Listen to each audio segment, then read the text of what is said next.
Première info de la journée, mon Juju, et c'est le CIO qui a enfin pris la décision de payer les athlètes participants aux Jeux Olympiques. Oui, on parle là, oui, effectivement, d'une prime de participation dont la somme est la même pour tous les Olympiens. On parle de 10 000 $. Les athlètes ayant participé aux Jeux d'hiver de Milan-Cortina en février seront les premiers à en bénéficier. Et pour recevoir cette somme qui leur serait versée 6 mois après la compétition, il ne faut pas qu'ils soient contrôlés positifs ou qu'ils aient enfreint la charte olympique. Le CIO a donc rompu avec 130 ans de tradition, mon cher Pierrot. Qu'est-ce que ça t'inspire, Hugo ? C'est l'air du temps.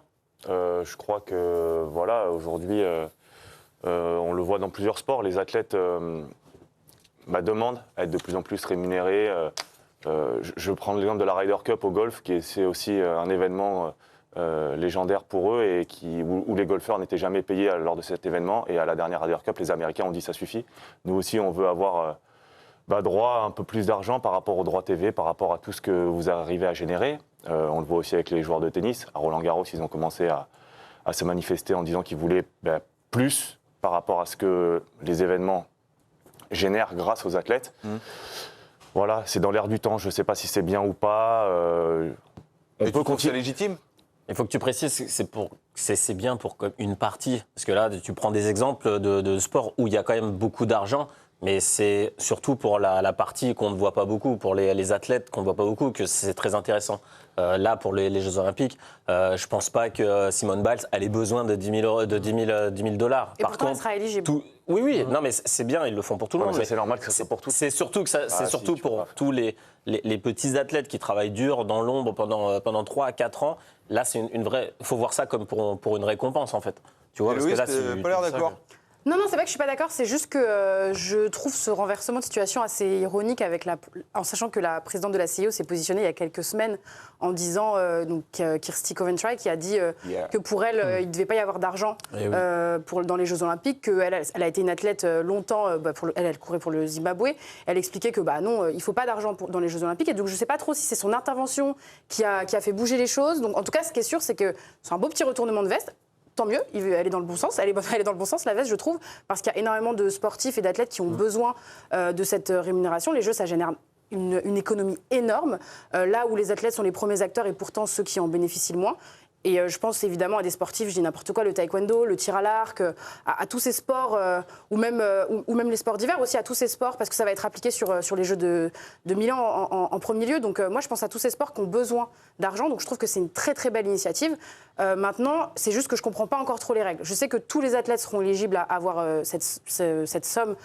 Il y aura 140 millions de $ qui seront déversés pour ces athlètes-là. 140 millions, ça veut dire que ça représente à peu près 14 000 athlètes, si c'est 10 000 €. Si mes calculs sont bons. Donc du coup, c'est fort, Martin. Merci, c'est gentil.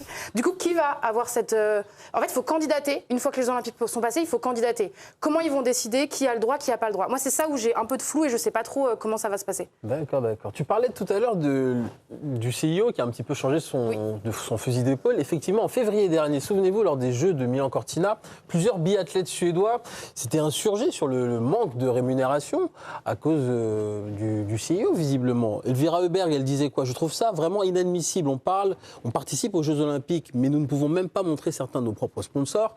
Je vais aux JO, plus ou moins comme tête d'affiche, et pourtant, il y a un risque que j'y perde de l'argent. Je ne gagnerai pas un centime, à moins d'avoir un excellent contrat avec mes sponsors. Là, seules les médailles comptent. On vient ici et on se fait exploiter. Sans nous, les athlètes, il n'y aurait pas de JO. Mais même si c'est mon métier, je n'en tire aucun revenu. Le CIO avait répondu dans la foulée en disant « Notre rôle consiste à réinvestir les revenus olympiques dans l'ensemble du mouvement sportif plutôt que de rémunérer des athlètes individuellement. De plus, nous souhaitons préserver la tradition olympique et éviter un système susceptible d'engendrer des injustices et de détourner l'attention des valeurs olympiques. » Mais je ne comprends pas trop, moi, ce revirement de situation, Mathieu. En février, on te dit « Non, ils ne sont pas payés ». Puis là, au mois de juillet, quasiment, on te dit maintenant, oui, on va rémunérer les athlètes. Ça, malheureusement, moi, je ne sais pas en interne quelle pression ils ont eu, quel levier a fait basculer les choses. Mais comme l'a dit Héloïse, je pense que ça va malgré tout dans le bon sens. Faut que dès l'instant où tu exploites l'image des athlètes, je trouve que c'est un juste retour que les athlètes puissent aussi récupérer de l'argent. Encore une fois, ça coûte de l'argent à tous les athlètes de pouvoir se déplacer, avoir des kinés avec eux, les transports, les logements, etc. Donc moi, je trouve que c'est totalement normal qu'il puisse y avoir une sorte d'équilibre et de rémunération. Quand ils vont au JO, ils ne payent pas les transports. Hein. Mais encore ça, tu parles des grosses. Expliquer que Non, mais la Fédé qui paye les transports, c'est les Fédés qui prennent en charge les hébergements. Bah non, mais c'est parce qu'il parlait ça. Oui, je comprends ce que Non, mais juste par rapport à. Pour moi, c'est un ensemble en fait. Je trouve ça un peu hypocrite quand même, parce que je trouve qu'ils sont en train de redorer leur image et d'améliorer leur image en fait sur le dos de cette. Parce que tu parlais de 140 millions. J'ai regardé les derniers. Là, ils ont bénéficié de 76 millions là, sur les JO de Paris. Les JO de Paris ont coûté 4,49 milliards. 149 millions d'euros. Après, il y a un milliard qui est pour la scène. Attends. 140 millions d'euros. T'imagines, en fait, si tu réajustes par rapport aux places, juste ça, déjà, tu peux presque rentrer dans tes frais. Ça veut dire que tu évites le fait de couper tous tes athlètes de possiblement avoir des sponsors et se faire de l'argent aussi pour pouvoir justement faire cette campagne olympique. Donc tu les prives de ça. Et de l'autre côté, tu redores ton image, mais tu leur donnes 10 000 balles. Tu vois ce que je veux dire?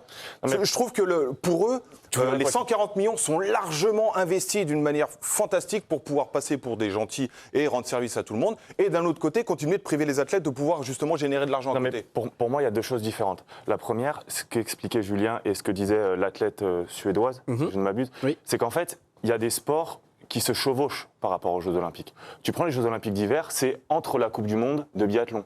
Donc en fait, ils travaillent avec des sponsors personnels, avec des titres, j'allais dire champion du monde, etc. Ils se bloquent, ils vont au JO, et comme elle dit, là, j'ai plus le droit de sponsor. Si je gagne une médaille d'or, mais ça ne me rapporte pas de points au championnat du monde. Et je vais te dire, pour les JO d'été, c'est pareil au tennis, par exemple. Pourquoi il y a beaucoup de joueurs de tennis qui font une fois les JO et qui après n'y vont plus? Parce qu'ils n'ont pas de points ATP ou WTA ça les pour les plombe femmes. dans leur compète.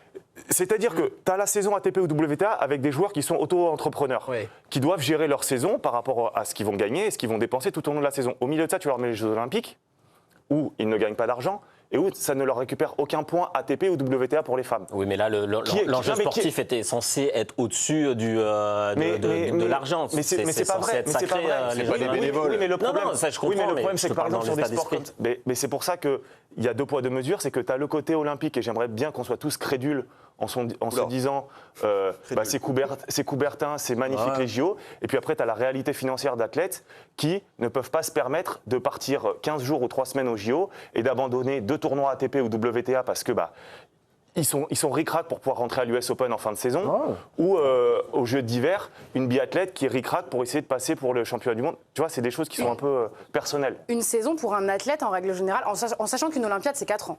Une saison pour un athlète, en règle générale, en tout cas de ce que je connais en athlétisme, c'est pas 10 000 euros pour une année. C'est-à-dire que les déplacements, les frais de santé, les frais, tout ce qui est préparation mentale, préparation physique, kinésithérapie, déplacement en stage. Ça chiffre à combien? Mais ça chiffre à beaucoup plus que 10 000 euros par an. Et là, on parle de 10 000 euros sur une Olympiade entière. Donc, on va pas se mentir. En fait, moi, je vais jamais cracher sur le minimum. c'est 10 000 parce que ça reste. Oui, 10 000 $, pardon. Je vais jamais cracher sur 10 000 $ parce que ça reste toujours 10 000 $ qu'ils n'avaient pas avant. Donc, c'est déjà une grande avancée. Par contre, il faut quand même rester assez mesuré sur le fait que, c'est ce que tu disais, c'est ridicule par rapport à ce que ça génère, eux, derrière, et l'argent qu'ils gagnent. Donc, c'est déjà un premier pas. C'est un vrai revirement parce que le CIO, ils sont pas normalement à utilité de donner de l'argent. C'est vraiment l'important, c'est de participer. C'est ça les valeurs de l'olympisme. Donc en tout cas, ils sont en train de s'adapter au sport moderne. Mais je trouve ça un peu d'accord avec toi, un peu hypocrite parce que 10 000 $, ça représente pas grand-chose. Et surtout, comme je l'ai dit, on ne sait pas qui va profiter de ça. En fait, il faut candidater. Donc une fois que les Jeux sont passés, il faut s'inscrire, remplir un formulaire et demander cette somme. Mais il n'y en aura qu'un certain nombre qui en auront. Donc qui va toucher cet argent? Est-ce qu'on est arrivé à un stade justement, enfin les Jeux Olympiques, ça fait je ne sais combien d'années que c'est comme ça. Est-ce qu'on n'arrive pas à un stade dans la société où justement l'athlète est devenu presque plus important que les JO? Parce que Noah Lyles. C'est compliqué comme question. Non, mais je suis d'accord, mais en fait, c'est pas que la question se pose, mais à un moment donné, quand tu arrives dans ce genre de truc-là, Noah Lyles, il n'en a pas besoin. En fait, cet argent-là, il s'en fout. La renommée, il l'a. Qui est les JO ou qui n'est pas les JO. Évidemment. Tu demandes à n'importe quel athlète s'il veut être champion olympique ou champion du monde. Je suis complètement d'accord avec toi. C'est pour ça que je te dis qu'il y a encore cette notion d'olympisme qui est très importante. La prise d'initiative du CIO, elle n'est pas neutre non plus. Tu vois ce que je veux dire? C'est qu'il y a quand même un basculement qui est en train de se faire où les stars sont des stars interplanétaires. Et les JO y contribuent. Mais tu vas je pas sais les attirer avec ça. Je pose la question, comme disent les présentateurs. C'est pas les grandes stars, tu vas pas les attirer avec, Non, avec 10 000 euros, ça c'est Non. pas le cas. Et justement, le fait de devoir s'inscrire pour être éligible, sûr. ça va peut-être déjà te réduire une bonne partie qui gagne très bien. Si c'est l'administration française, ça va mettre du temps, ça c'est sûr. Bon, en tout cas, à suivre dans cette émission. Après la pub, on va parler de la planète mondiale, des infos croustillantes. Est-ce que vous aimez le mondial à 48 ?